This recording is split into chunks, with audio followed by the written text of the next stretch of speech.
আজকে বাইরের এই ঠান্ডা ঠান্ডা ওয়েদারে একটা স্যুপ বানিয়ে নেওয়া যাক। দুটো কুসুম দিয়ে দিলাম, কিছুটা পরিমাণে মাশরুম, চিংড়ি মাছ আর কিছুটা চিকেন দিয়ে দিয়েছি, আর লেমন গ্রাসের একটা রুট থেতলে দিয়ে দিয়েছি, কিছুটা আদা কুচি, 1 কাপ পরিমাণে লাল টমেটো সস আর চিলি সস হাফ পরিমাণে, হাফ কাপের একটু কম ব্যবহার করেছি, আর 2 চা চামচ সয়া সস, কালো গোলমরিচের গুঁড়ো ব্যবহার করেছি 1 চা চামচের মতো, সামান্য পরিমাণে লবণ, 1 চা চামচে 1 চামচ পরিমাণে চিনি, সামান্য পরিমাণে লাল মরিচের গুঁড়ো, 1 চা চামচ পরিমাণে লেবুর রস না থাকলে বাসায় ভিনেগার থাকলেও হবে, একটা কাঁচা লঙ্কাকে মাঝখান থেকে ফেড়ে দিয়ে দিয়েছি, আর এখানে একটা থাই স্যুপ নিয়েছি, আর এটা একটা চিকেন স্টক। আমি চিকেনের হাড়টার এটাকে সিদ্ধ করে যে পানিটা থেকেছে সেটার ভিতরে আমি এই থাই স্যুপটা ঢেলে দিচ্ছি।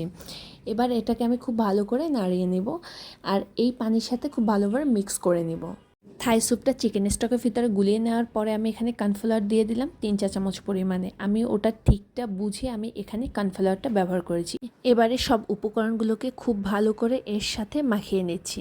এবার আমি চিকেন স্টকের সাথে যে থাই স্যুপটা আমি গুলিয়ে নিয়েছি সেটাকে আমি পুরোপুরি এর ভিতরে দিয়ে খুব ভালো করে নেড়ে আমি এটাকে মিডিয়াম হিটে রান্না করে নেব 15 থেকে 20 মিনিটের জন্য।